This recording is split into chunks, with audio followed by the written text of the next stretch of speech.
ladies and gentlemen, yet again, we are back to talk about The Mandalorian. Season 3, we're talking about episode 1.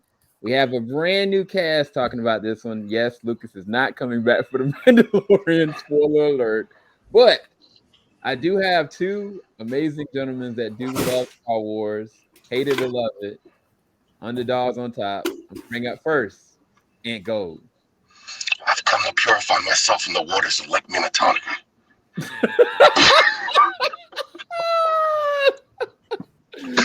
Next on deck, we have Ronan Unchained.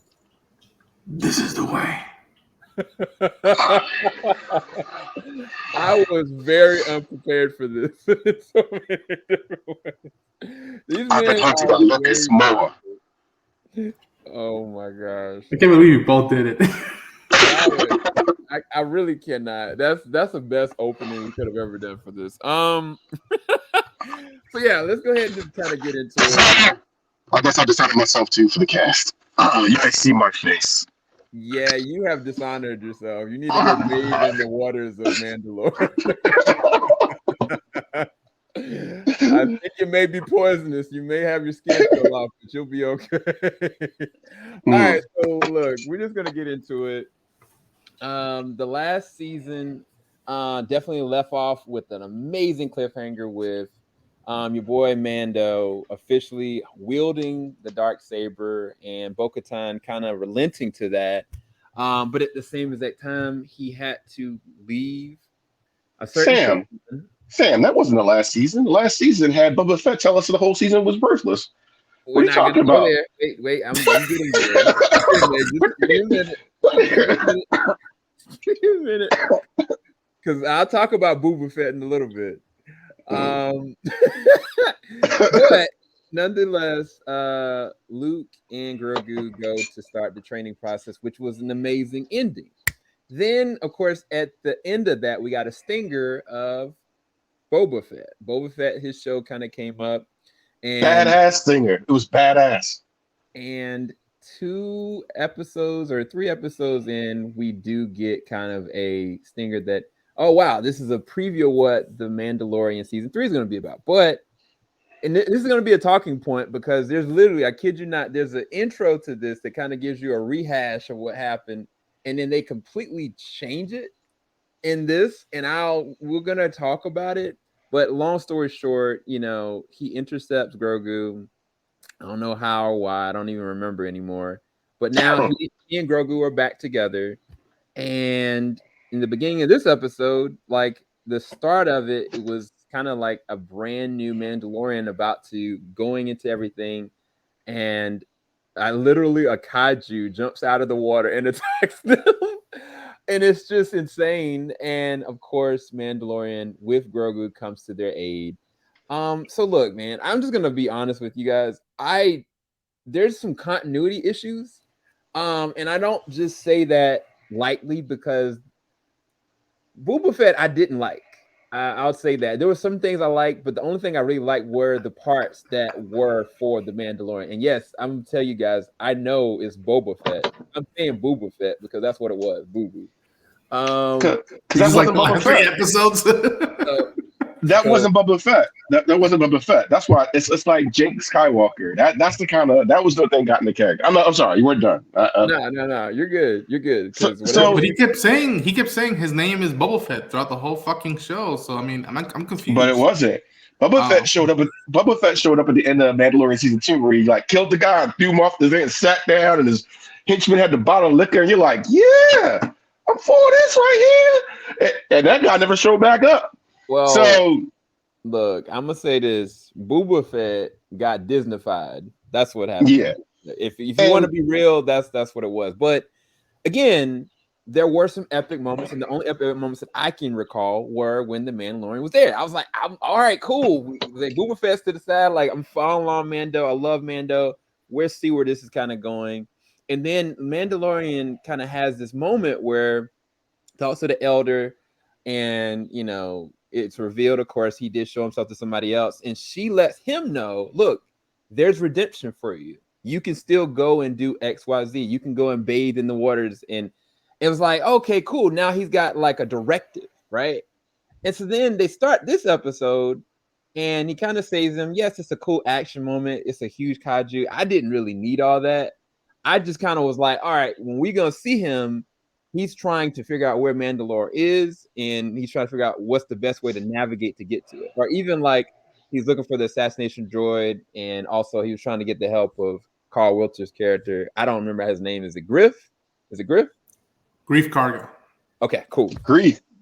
That's Apollo. I know Apollo anywhere I see Apollo. That's Apollo. And he trying to save money on some soup stock. I know who he is. Right. So my head went, that is where the story is gonna go. But instead, he goes back to the same exact person that already gave him the directive, and she asked him the question, "Oh, I see you've done this, that, and the other." Yeah. And it was a complete flip. And I was like, this whole arc is waste of time because this has already happened. Now, to be honest, if they would have kept the same exact thing, and they kind of was like, from that moment that he left her, it's like, okay, he's left her, and then it's like something else. But it was kind of like that moment in Boba Fett didn't happen.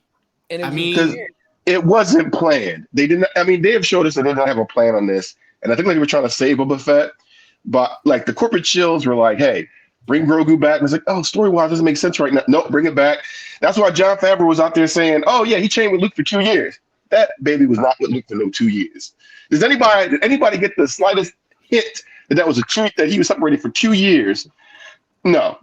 So it maybe felt like some months had gone by because he definitely throughout. I mean, we'll talk about it. Like Grogu seems a little bit more like if you have like a 2-year-old, now you have like a 4-year-old that's a little bit more understanding of the world and surroundings around him.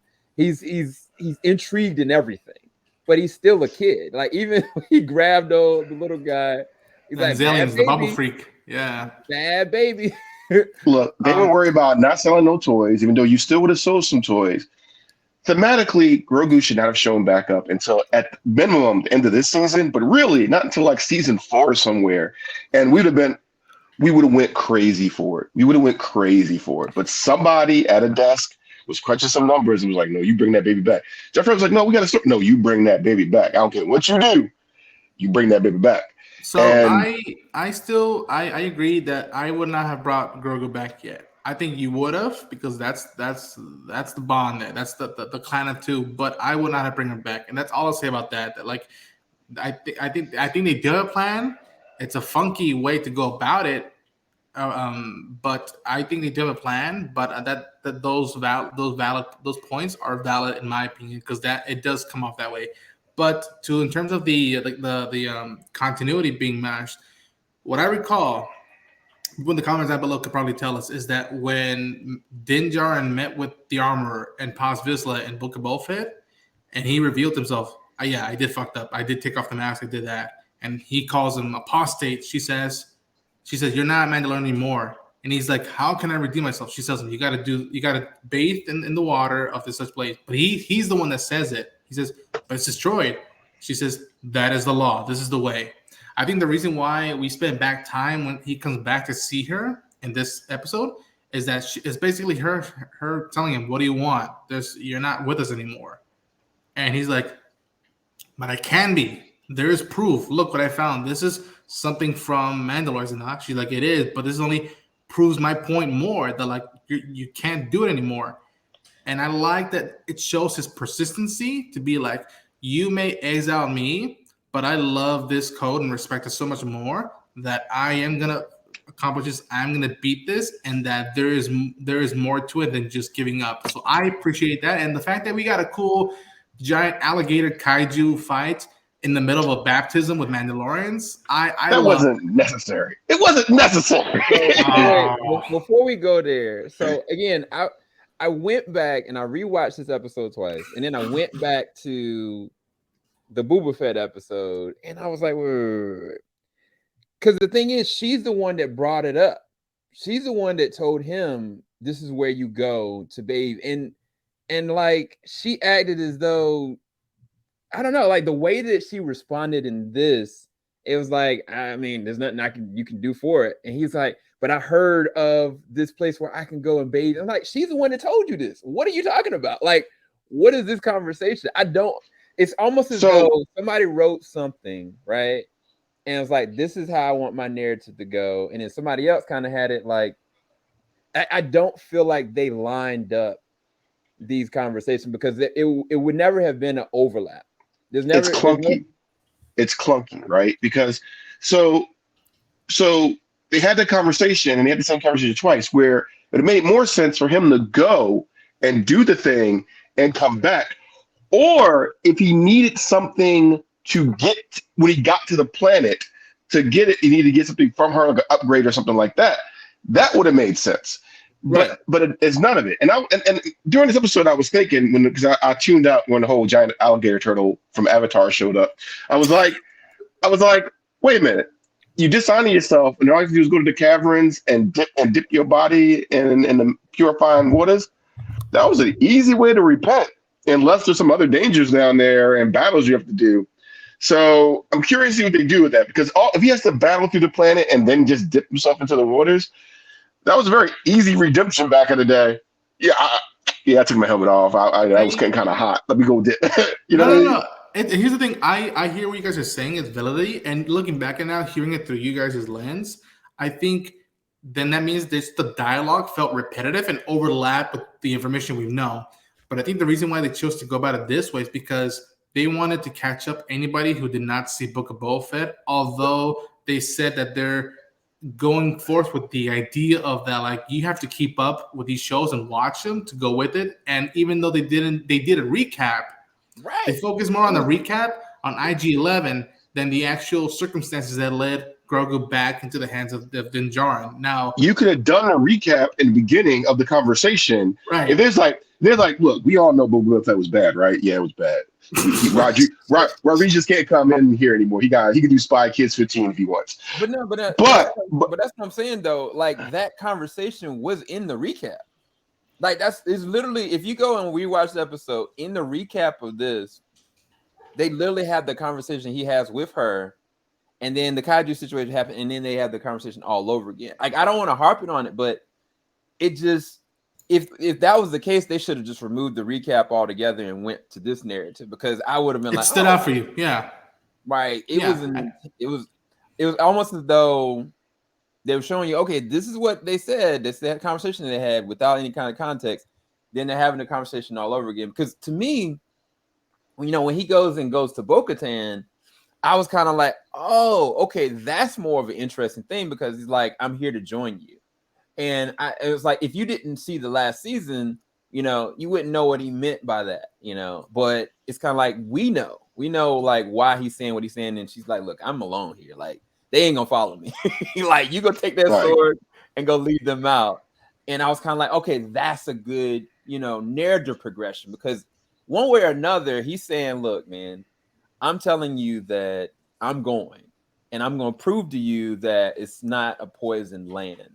And so I was kind of like, okay, there's a reason why he went to her. He needed not just to get affirmation that, letting her know, like, look, I'm going there and I'll work with you, but also, like, she gave her information, like, this is where it actually is. So I thought that in connection with the conversation he had with the elder, it made so much more sense on that side. I think and again, valid points. I get your notice on that. I think just to me, his persistency in being redeemed is what I loved about that opening. Although I've heard from a lot of other friends of ours or people who also cover Star Wars that, like, why would you go back to the cult? Doesn't make any more sense. You just saved their lives. That should be enough for them. And I get it. But him right now, he's a Ronin right now. He's a samurai without a master. And he's looking to be of service again. And what I liked about you bringing up that Bo-Katan conversation is that I think hearing the armorer's point of view again and hearing Bo's point of view again and him letting them both know, I know what you're saying. I'm still going to go about it. And I'm going to prove to both of you under different ideologies and circumstances that it can be done. And I think that's how he's going to bring both factions together. They may not like each other. They might bark at each other, but they be like, it is possible for us to be divided. And for us to be united instead of divided. You know what would have been more interesting opening to me? You start off with Bo-Katan, and maybe they have a conflict where she's like, because of you, Darksaber being in the hands of a cultist, we can't claim back our homeland. They have a little maybe they have a fight, maybe they don't, maybe it's tense, and maybe he convinces her to come with them, even though she's leaving the mission because hey, if I die, you can reclaim this blade or something. I would also have the cult be coming after him for that blade too, because right now he's dishonored, and it'd be a real cool thing for have the cult, like the cult Mandalorians wanting that blade back for someone they don't consider a Mandalorian anymore until he gets proves himself. All that have been more interested in me than a dinosaur turtle or the alligator turtle. I just felt like there was nothing there, and you rehash things. I'm glad to be in a Ronin, but if this was supposed to be the deconstruction season of his character, I kind of felt like it's almost like Pikachu-like. Nothing happened really. Grogu's the same. He's the same. His armor's still shiny. Like I don't know. I just don't see anything. I think there's other things they could have done with this season. I guess that's what I'm saying. Yeah. And the start of the season. I don't know the whole season. I don't know the start of the season. Yeah, we can move kind of past that. So the next did I kill the vibe? I'm sorry, guys. No. It is so intriguing because I had not heard this from other folks that saw that way. Although that I completely understand where they're coming from because again, the information that's being provided to us outside of the show is like, okay, how long is the continuity, and what does this mean for people who don't watch everything? And it's a valid and fair point of view, and at the same time, we're saying this because we're intrigued with the Mandalorian show. Right. Yeah, we want to do well. We want the show to do well. We want the show to be, Mandalorian still got Star Wars on its back right now. we want it strong. We want it strong. Yeah, it's got a little bit of assistance with a certain Andor, but outside of Andor, it's kind of like But yeah, I mean, moving forward with that, he has an interaction with the Elder, and then he kind of leaves, and then it's where he goes to see Griff. Now, he goes to see Griff because we didn't know initially, but it was like, okay, I want to get the assassination droid back. Now, G11, yeah. And I was kind of like, yeah, that droid was a whole pound, but the droid self-destructed. I was like, it's done. So why are we going back to this droid? But I was like, oh, okay, he feels more comfortable in a situation like that, having the most deadly droid that he's kind of encountered, which I get, which is fine. But we saw him self-destruct. Like we saw him self-destruct. And Disney, you gotta let things die. Like you gotta let no more gut stabs and we walked it off. Like you gotta let some things die. I'm sorry, I keep interrupting. Go ahead. No, you're fine. So from that point, he goes and meets with Griff. Griff is kind of like, Carl Winters, he's an OG. So he's kind of chilling. He's like, man, everything's good. We got schools, we got the saloon is it a church or is it a school? I can't really remember. School. And everything seems like it's all peaches and rainbows. But then, of course, you got some pirates around. It's kind of like you did dirt back in the day. So there's ramifications to that. There's people that remember who you were, what you did. So I was fine with that part of the story arc.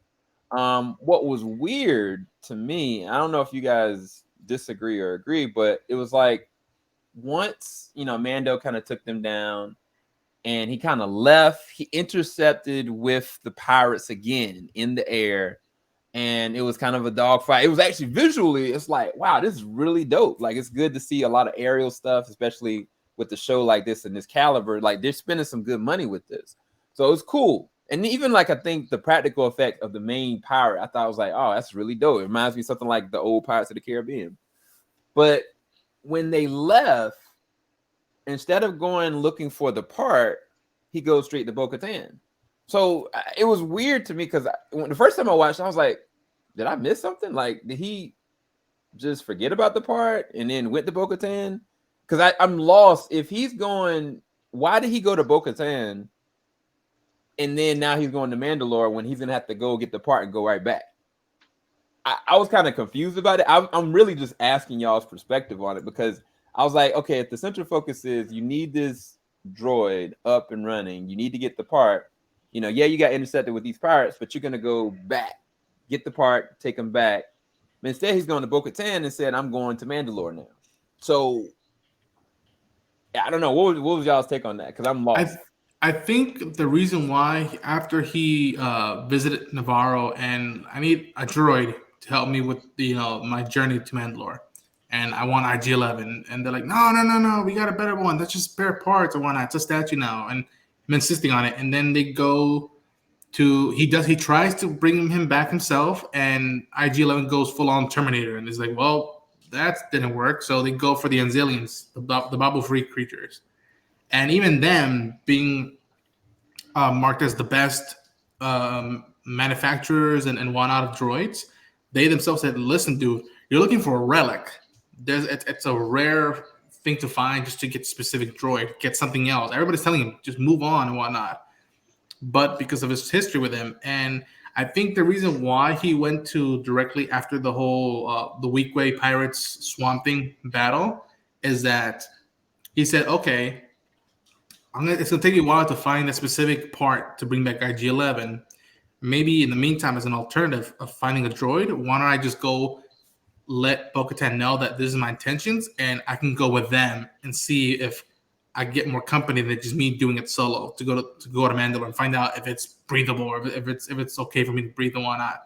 Because after him hearing it for 15 minutes, they're like, do it another way. It's like, okay, I can go to another shop in another planet, or I can go find an alternative. He went to go find the alternative, and Bo-Katan slammed the door on him and be like, just get the fuck out. Like, dude, beat it. So that's how I perceived it. That, like, I think he'll eventually go look for another tool now that Bo initially turned him down, be like, I'm not going with you. There's no point to it. Be my guest. Have fun. So the way you internalize it, because I'm gonna be honest, I was kind of like, this didn't make any sense just as much as the first part. So for you, it's kind of like, all right, I can't get the assassination droid up for now. I'm gonna go to Bo-Katan and try to see if I can not only get her, but if she has any other help, and at least I'll have like other reserves. Because that's narrative. Well, I'm gonna say it like this: structurally, narratively, the way that they edited it, it didn't feel like that. It kind of felt like he just went from one place to another, and like if you weren't paying close attention, like I wasn't the first time, you would have been kind of lost. But that's an interesting take on it, because that's not the way that I initially perceived it. It makes a little bit more sense, but at the same time, I still feel like even if he got Bo-Katan, he was still going to want the assassination droid. But here's the thing. I think the reason why you might be thinking about that way, and I thought about this, is that I think they're editing and going about these episodes differently than they did with the past two episodes, the past two seasons. Because the past seasons, an episode would go by, and it would be part of the bigger arc story, but it would be like a small moment of Mando going from point A to point B and doing just a side quest, if you will, without bigger implications of what the story is to come. I think they're trying to put things more, reiterate more stuff together, like what are we doing and what are the stakes that are being presented to us. But I do understand that sentiment about the edit. So this felt. Oh, go ahead. No, I was just gonna say, I think the thing is, like, we're in the third season, right? And there's shows out there that are just narrative based, like they're point shoot. This is where we're going. Some shows, like House of Dragon, goes back and even in time, like shows flashbacks and then comes back and forth. And so it's like we only got like 30 something minutes or 40 minutes tops to figure out where this narrative is gonna go. And so I don't know. It's just, it felt really disjointed. But I mean, I'm glad that you brought that up, because that gives me a better perspective, I guess. But it's just not blatantly said, because he said to Griff, like, I'll be right back with the part. Tell them to watch the droid. And then he just goes to Bo-Katan. So, but go ahead, Ant. What were you gonna say? So it felt like we had a run in shows where it felt like there was people who played video games and made side quest episodes. You know what I mean?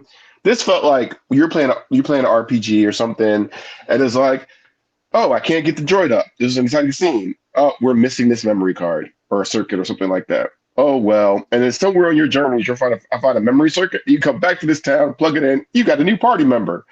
Like that's what it felt like, because it doesn't even really make sense. If the memory's gone, then you don't trust this droid. You know what I mean? Like I don't understand what they're doing. Like I don't understand what they're doing. Like I mean, like in the past, we've known that, oh, R2, don't worry, I have his memories back, or R2 to have C3PO's memories backed up in him or something like that.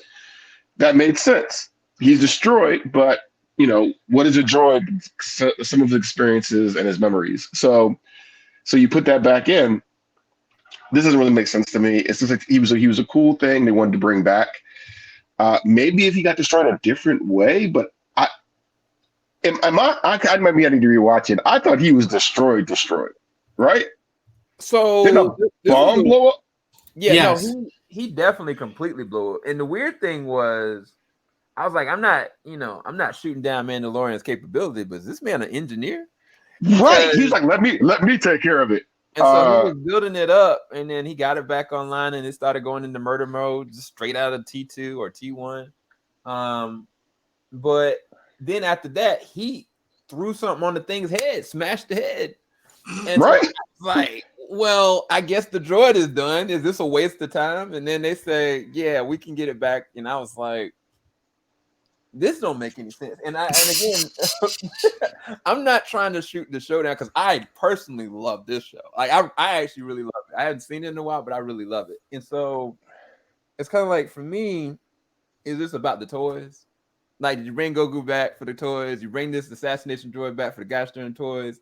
Because you can bring a whole nother character back. You don't have to be this assassination droid. To be honest, like, right. I get people that are, longtime fans of the first one, like, I get it. But at this point, those same longtime fans want to see the progression as much as the evolution. Like, this character is different. Like, from the last episode, like, there was a real evolution there. And I personally, I think the issue was, and I think you said it, Ant, is that my perception was, okay, now he's going to have to figure out what he is now. After dropping this man or this young child off to be trained, like, let's see what he does the next 5 years. Who is he going to be? You know what I mean? Because if you let Grogu grow up for 5 years, Grogu can always make that choice to go and turn that route. But for him, this is the Mandalorian story. You know what I mean? And so I was like, I'm curious to see where he goes from here. I'm curious to see what kind of Mandalorian he's going to try to be. I'm seeing, is he going to be the leader of all this? Is he the one destined for all this? Like, that's all I care about. And that's not to say, you can always bring Grogu back in another season. You can always go and take, like, different moments of the assassination droid. Because even with the assassination droid, he came in clutch. It almost seemed like the assassination droid had a soul to him. But I don't remember that or care enough about that right now. Like, I'm more so concerned about what does it mean that this man, the Mandalorian, has this darksaber. I don't even think they pulled the darksaber out in this episode. You know what would have been a cooler thing is if they do it and said, I need that one and you can't. But you remember how cool that droid was. What if they said, hey, I know another droid you can trust. And you pull out like HK from the Old Republic or something that's still running around, or just a new character that's like the Bounty Hunter droid was cool. It was cool. It's been a cool, like, staple of Star Wars for a while, but now go forward. Whatever guy is trying to push these toys, like, we need to sell. Calm down. Let them make the story. Let's have some debates. Who is the better assassination droid? You know what I mean? Like, right. Like, go from there. There was a opportunity to do something that made sense in the world and also progress the plot. And I feel like I am hating on this. I did not hate the episode. It just felt clunky. It just felt clunky. Yeah. It felt clunky. There's something to be said about killing off a character and then bringing them back on. That's not new to Star Wars, but it's, if you choose to go down the route, you better have a good reason to bring him back, and not just because of one small moment. Because yes, Din Djarin did trust him and came to care about him. That's a cool motive to do it, but it's IG-11 got such an arc in that first season that it's a perfect beginning, middle, and end for that character. And I always compare it for folks with Maul. Maul, as a kid, I was like, oh, that sucked. Only got one time with the dude with the red and the horns. But then I realized and discovered that in Clone Wars they brought him back. But they didn't just bring him back to be another baddie and whatnot. They brought him back to try to be the Emperor. and try to take that strategy in the underworld. And I'm like, that is intriguing. That is something to be said. That's something to do more with a character than just being a sidekick to the bad guys. And I think that's what my fear was, which is at first it came off exciting, like, whoa, you want to bring back IG-11? But I'm like, but wait a minute, why are we doing this? And why are we not trying something new with a new character or an old EU Legends character? And then when it comes to Grogu, I've been adamant about this, and I still stand by it. The first pilot of The Mandalorian is incredible. It's still one of my favorites of all the episodes, including season 2. And I make the argument, if we only ever got that one episode, it is a great short story in the galaxy of Star Wars. Just a random Mandalorian who's a cowboy, and he finds this kid who happens to be the same race as Yoda. Cool. But here's the thing, up until that reveal of Grogu, it was an awesome episode of just another cowboy Mandalorian. And then it just happens that last few seconds blew up the planet, and everybody was raving about Baby Yoda. I think that's what what should have been taken into consideration. Maybe it did, maybe they didn't. But the only thing that I liked, I mean, Grogu's cute as well, and I adore that. Him trying to hug and eat the Babu Freak character was adorable, and I love that scene. But to me, the only thing that I can see that I'm like, okay, that's a good reason to bring it back, is that Grogu was being taught stuff that I don't think he would have been taught if he stayed with Luke. Where it's like, okay, when you see me trying to be redeemed with this cult, with the children of the Watch, it's not just about being a Mandalorian with this armor and never taking it off. It's about having to navigate this galaxy. You learn how to live, learn how to use maps. It's a very samurai feel, and I love that Grogu's being taught that and observant of stuff in the ship and what his father is telling him. That's the only thing that I'm digging about Grogu right now. That I'm like, I hope they keep doing that and not linger on the cuteness, the meta-ness of Grogu. So I do have 2 favorite moments in this episode, which is interesting. But I do have counters to these favorite moments as well, but I'm gonna bring them up.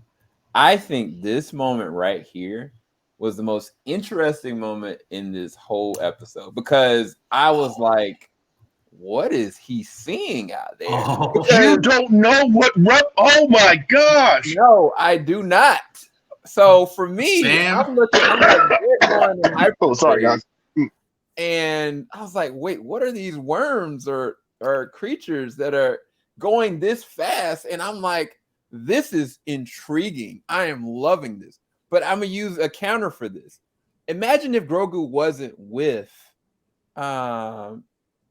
Mando. Imagine if he was with Luke instead. They were just traveling, and he just was looking up, and he sees this, right? And then immediately he starts to think about Mando. Grogu doesn't have to be with Mando to be in the show. They can have him still going doing his own thing. They made a selective choice of bringing Grogu and Mando back together. But that doesn't disconnect their relationship. That doesn't disconnect their connection. He could have had this same exact moment with Luke and just looking up like, wow, this is amazing. You know, just seeing this. And it was just such an interesting moment for me. And I was like, wow, I'm actually intrigued here. Like, I want to see what this means. What are these creatures? And maybe you guys from Star Wars lore know what it is, but I don't want to know that yet. Right? Don't tell me. Okay, because right now, and if I could see your face, we could be like, bro, yeah, we know what that means. Because this was a direct thing that I think it was don't say that. Don't say that, because I want it to be I'm just saying that I think it's going to be connected to the Ahsoka show at some point. That's what I think. Okay. All right. Fair enough. But yeah, so then this moment right here, I was like, I love this moment. I was kind of like, this is this felt like, it didn't feel like this felt like the beginning of the freaking episode. Yeah. I was kind of like, low key, I wish they just erase everything before this and just start the episode from this and move forward. Because I mean, everything else is insignificant. What else? What really happened before this moment? Nothing. Nothing happened. But I'm saying that her small level of dialogue with him in this was more intriguing and more enticing for the rest of the season than anything else that I've seen so far. Sam, my only counter to that is that that opening that I know you both are not too big off with the alligator, I think that is going to hit a point with everybody else that survived that attack, other than the armor and Paz Vizsla.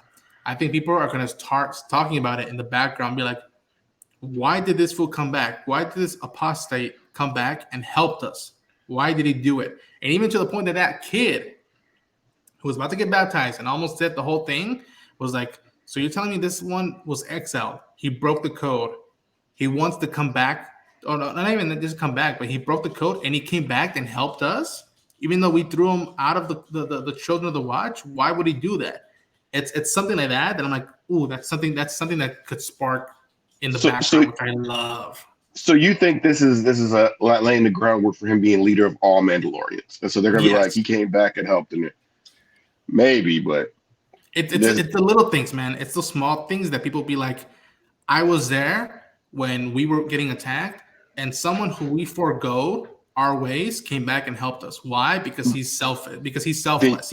He was like, I don't care that you guys threw me out. This is the way. This is the creed. Then he can still do that after he purified himself in the waters of Lake Minnetonka. Like you can't.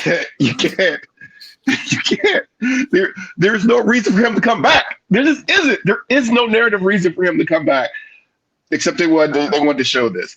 At first, I thought this was a flashback of when he first got inducted into the Mandalorians, and I was like, that would have been better. That would have been a better choice. I was like, okay, all right. You know, okay. At this point, I don't need to see the armor again. You've made the armor less intriguing because you've used her too much at this point. I love the armor. Oh, that's so fast. I'm not saying I don't like the character. What I'm saying, it's kind of like what Sam is saying. They didn't have to be together. Grogu and Mandalorian did not have to be together. The armor doesn't have to be in every episode. I mean, not that she is in every episode, but she already gave the quest. She gave the quest already. You know, there's no reason to come back and get the quest again. But I think these are corporate decisions and not. I think someone was like, "Hey, we need an action scene to really." No. It's gonna be this cool thing. We goes into this Mandalorian castle and no. We need a. They're forsaking narrative for something else. So because no one's gonna care about this alligator turtle. No, 10 years from now, we're not gonna be like, remember that cool alligator turtle scene? Like no one's doing that. There's nothing cool that happened in that, except why didn't Mandalorians go get their ships and fight this? You will not. I'll be sitting there like, oh, what's that? What's that, Ronan? Remember that alligator turtle scene? It was my favorite. Like, you're not gonna make Powell to fight that one. I don't care. They need to reuse. I don't know. The capsule, I agree, should have been the opening scene. That dialogue. Katie, what's her name? Katie. Back I've loved her since Battlestar Galactica, and I mean that in a platonic way. She just gives such like grit to all her performances. Dude, she was even good in the Riddick movie. Like, I really love her. I'm not gonna lie. She's a good. Yeah. Well, she ain't good in the Flash, but everything else she's in, she's. Oh, was she in the Flash? Yes. Oh, was it the seasons? Oh, never mind. I don't even really care. I tried to go back in. I saw they had Speed Force lightsabers, and I was like, eh. I was like. But, so and this team had all the let your dialogue work it. Everything doesn't have to be excellent. Let your dialogue, those characters had great chemistry. I would watch them together. An abandoned Mandalorian princess, an outcast from a cult, you know, whatever droid you got to replace IG, like there was a team there. So I'm gonna ask y'all this question though, before we go down that road, because we got to close up shop. It's getting a little bit late.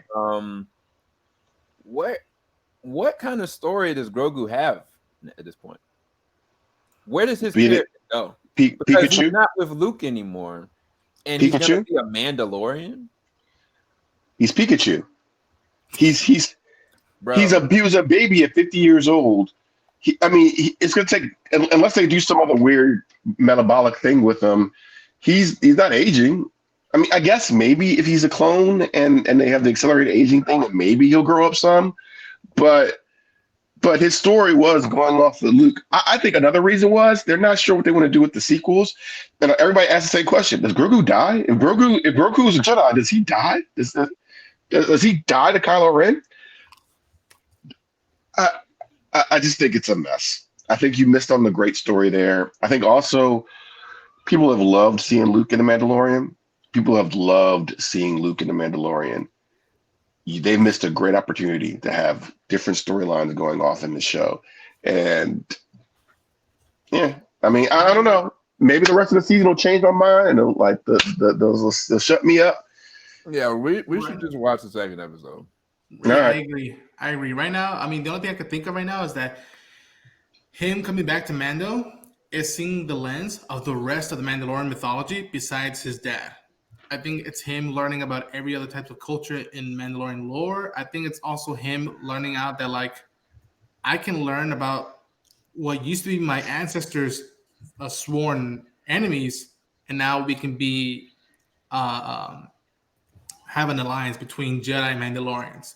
And they can also point out that, like, this isn't the first time that Jedis and Mandalorians have teamed up before, and there have been good relations. That, like, it is possible again to do that.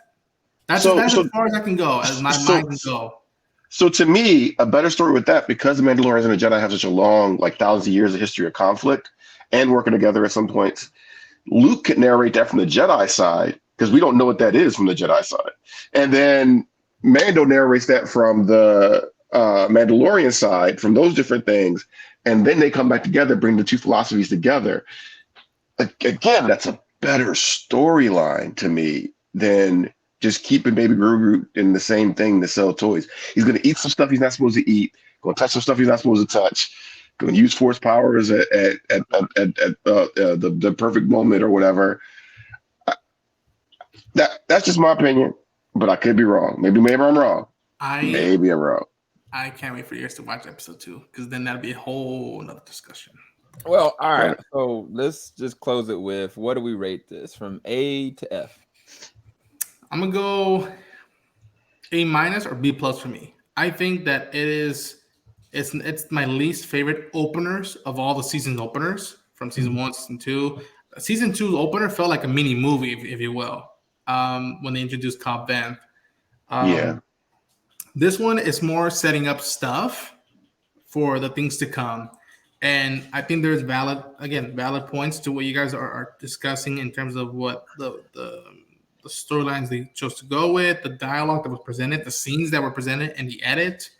But I dug the music in this episode. It's not Ludwig Göransson scoring it. It's the guy who scored the Book of Boba Fett, which my thoughts about that show, it's there, but the music was sound in that show. I really dug it. And I love the cinematography that they chose to go with. The way they shot the asteroid dog chase felt fascinating with the lenses and the shots. But yeah, I would give it an A- or a B+. I really enjoyed it, but there's things to come. I'm gonna say C+. I think I was going to like a B- until he's trying to be a pirates again. I like the space scene, but then I have to believe these pirates just waiting in orbit for his ship. I didn't know what ship he was driving, and that whole plot, like that. It just didn't. I don't care about these pirates. They tried a lot to do something with it. I was hoping. What's the guy from Clone Wars and Rebels? The charismatic pirate guy. Hondo Ohnaka. Hondo, yes. If it was Hondo, I know we just talked about how giving new characters and everything like that. But if it was Hondo, maybe. But it did not.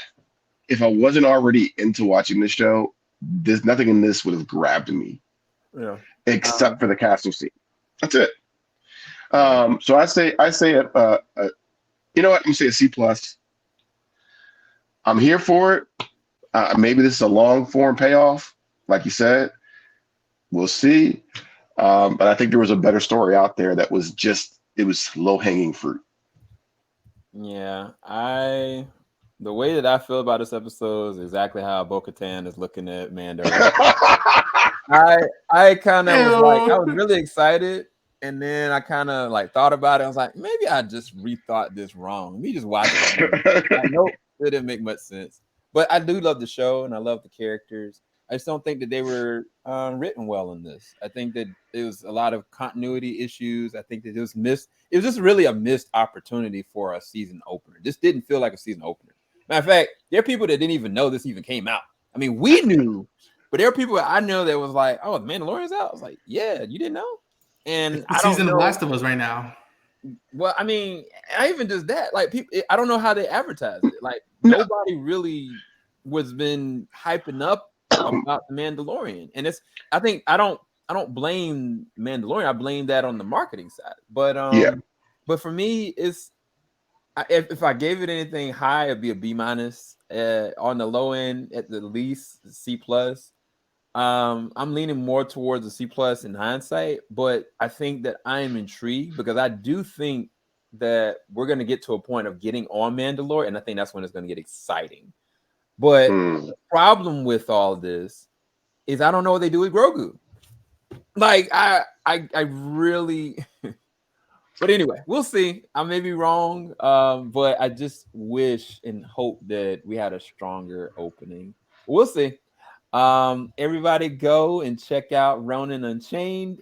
Check out all of his content. It's in the description bar below. Ant Gold here. I have work to do. He focus more. You can run. You'll just die tired. He is here with JVS, I think. And yeah, we're about to go check out episode 2. We'll talk to y'all about that in a little bit. Peace, people. Falling off the top